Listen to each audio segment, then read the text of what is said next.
Your reaction to the death of the president yesterday?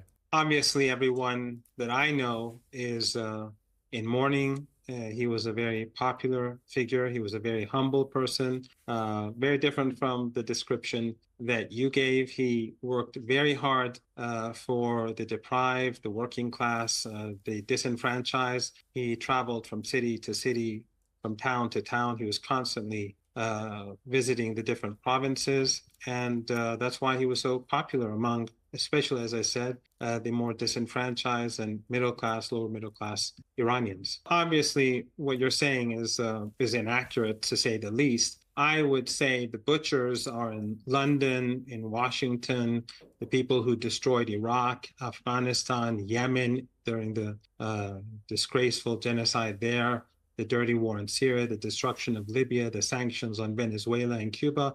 I think that the real monsters are actually much more closer to home.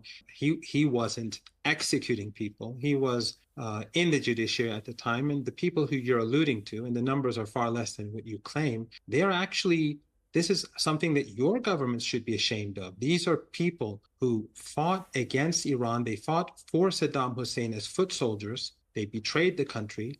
They carried out bomb attacks in this country, killing up to 17,000 people, including a president, a prime minister, and a head of judiciary. Bomb explosion near my house when I was a school student. I was getting ready to go to school. It killed 9 to 11 people, including an Armenian family of 4. These are the people who you're saying they were murdered by Iranians. No, in Iran, no one has any sympathy for the MEK terrorist organization, which today has a major base in Albania, and it has offices across Europe and North America. So it is your government that's supporting terrorism. It is your government and your governments that are really the brutal regimes. In Iran, we'll see during the funeral ceremonies how popular President Raisi was. Just like General Soleimani 4 years ago, people like you were saying the same thing about him. But we saw millions come to the street. Just because in the West you say this sort of thing doesn't mean that that's the reality on the ground over here. Hezbollah was a group that was created as a result of the Israeli regime's invasion of Lebanon. They went and captured the capital in 1982.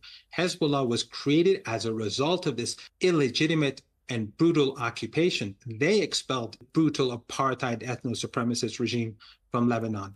And Hamas and other groups in Palestine are the result of 76 years of oppression, ethnic cleansing, and brutality and apartheid from this same regime. So when you speak about the Houthis or Ansar Allah, you're talking about a decade of genocide carried out by the Saudis and the Emiratis, who are your allies, and your governments were supporting them. Your government starved the people of Yemen to bring them to their knees, but you failed, and you failed today as well.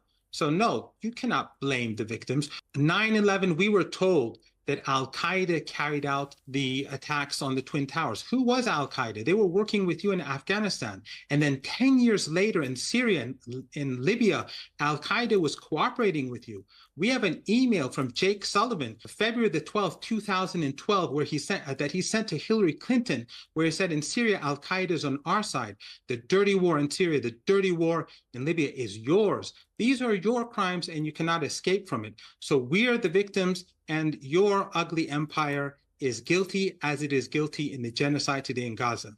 In the West, you objectify women, you commodify women, and you sexualize women, and you have Epsteins and many Epsteins who control. In Iran, we have women pilots, we have women scientists. My boss at the University of Tehran, the dean of my faculty is a woman. For the 21 years that I've been an academic at the University of Tehran, 17 and a half of those years, the dean of my faculty was one woman or another. Don't misrepresent Iran. It doesn't work anymore, Piers. Your Western empire is on the decline. The whole of the global South is witnessing the crimes that are being carried out by your regimes. And your declining regimes are now despised by your own people. You're crushing people, students who are protesting genocide. You're not even crushing students who are protesting your own government for something that they're doing at home. You're crushing students for protesting genocide in another country. but you can't tolerate that. And your media is controlled by a group of rich people. They control the narrative, and you call that a democracy. Women should have a freedom to dress within the cultural context of every society. Women and men do not have the freedom to dress any way they like in your country. So different societies have different cultures. Actually, and I can dress how the hell I like. Well, no, you cannot. You can then take off your clothes right now in front of the camera. Don't talk nonsense. In our culture, the sexualization, objectification, and commodification of women is unacceptable. They should, do you? Women are pilots. Most of my university students are women. The last person who we hired in my department was a woman. I am an affiliate in another department as well at the University of Tehran. The last two people we hired as academics there are women too. You cannot misrepresent Iran.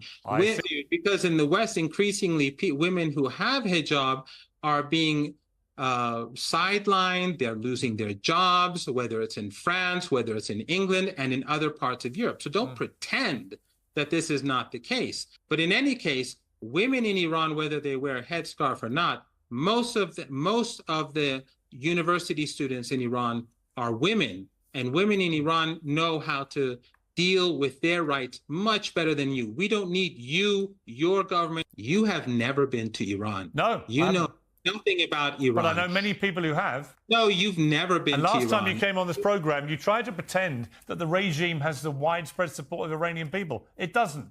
It doesn't. Well, in your wild dreams, that's the case. But you're the same person who gives a voice to the genocidal regime of Israel, and you advocate the devil. Okay, well, we're going to have a member of the devil next on the program.